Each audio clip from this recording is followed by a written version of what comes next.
해서 봐. 아까 내가 무슨 얘기 좀 이따가 해드릴게요. 그러고서 새는 바람에 까먹었지? 아, 맞다. 전기의자가 가장 이렇게 뭐라 그럴까. 그러니까 참수형, 망나니가 목 베는 거, 또 길로틴이라는 프랑스의 의사가 인도주의적으로 사람을 사형시키기 위해서 가장 짧은 순간에 고통 없이 빨리 사람을 죽일 수 있는 길이 무엇이 있겠는가 해서 위에서 칼이 쾅 떨어지는 형태의 사형기구를 창안해낸 그 길로틴. 그런데 이 길로틴이 인도주의적인 마음에서 이 사람은 이것을 만들었음에도 불구하고, 왜냐하면 뭐 사회나 국가 상황이라는 것이 사형을 폐지할 수 있는 그런 사회 분위기는 전혀 아니니까, 그 당시는. 단지 사형이라는 것이 존재한다면 어떻게 하면 빨리 고통 없이 이 사람들의 고통을 덜어줄 수 있겠느냐 하고 만들었는데, 프랑스 혁명의 와중에서 이 길로틴에 의해서 너무나 많은 사람들이 죽었고, 이 길로틴이라는 의사는 마음의 상처를 받아서 굉장히 비참한 말년을 보내다가 죽었습니다만은, 전기의자는 그래도 인류가 전기라는 비교적 문명의 후기에 얻게 된 문명의 이기로 만들어낸 사형 도구니까 이게 사람을 가장 좀 고통 없이 인도주의적으로 보내주는 것이 아니겠느냐, 라고 생각을 하시면 전기의자가 가장 잔인한 사형 방법 중에 하나예요. 전기의자 사형법의 장점은 이런 것입니다. 저비용. 돈이 덜 들고요. 편하고요. 몰래 할 수 있고요. 뭐 이런 쓸데없는 부분에 장점이 더 많고, 이 몸에다가 사람이 목숨이 끊어질 정도의 전기 충격을 가하면 이 안에 있는 모든 내장 기관들 전체가 충격을 받고, 뇌가 충격을 받고, 이 몸 안의 모든 것이 뒤틀리는 이런 과정을 거쳐서 사람이 이제 코마 상태와 사망 상태로 넘어갑니다. 그러니까 이것이 결코 인도주의적인 사용법이라고 볼 수가 없는 것이죠.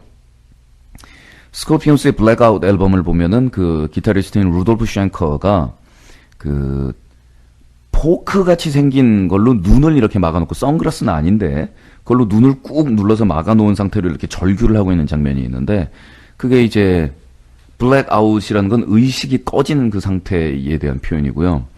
그 사형 전기의자에 앉아있는 모습을 묘사한 것이거든요. 그 눈앞에다가 그 포크가 생긴 걸 왜 막냐면, 전기 충격을 가하면 눈알이 앞으로 쏟아져 떨어져 나와요. 그러니까 전기를 푸풍 집어넣은 순간에 안에서 그 눈알이 밖으로 푹 하면서 이렇게 이상한 육수 국물과 더불어서 앞으로 떨어져 나오기 때문에 눈을 이렇게 꾹 눌러서 닫아놓고서 전기 충격을 가하죠. 그리고 한두 번의 전기 충격으로 사람이 즉사하는 경우는 거의 없어요. 즉사를 시키려 그러면은, 그러니까 전기를 사용시키는 이유 중에 하나가 겉으로 봤을 때 티 안 나게 한다고 그러는 건데, 지들이 죄책감을 좀 덜 하게 하려고 그러는 거지. 그 푸북 전기 충격을 가했을 때 뇌장이 뒤틀리고 입이랑 귀랑 눈이랑 이런 데로 국물이 쏟아져 나오면서 이렇게 몸이 막 경련을 몇 초간 일으키다가 콕 이렇게 되는데, 그럼 의사가 가서 그걸 확인을 한다고요. 안 죽었다고 아직 손 흔들면 또 다시 가는 거예요. 아직 산 거야. 그게 무슨 인도주의냐고. 우리가 잘못 알고 있는 그 상식 중에 하나죠.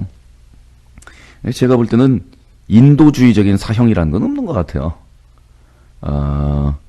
그나마 가장 인도주의적인 사형 중에 하나가 이제 독극물 주사에 의한 거라는 뭐 이야기도 있는데, 무엇이 가장 인도주의적인 거냐를 따지기보다는 사실은 단번에 죽여버리는 것보다는 종신형 살리는 게 더 큰 벌이거든요. 그렇게 살아야 한다라는 것이.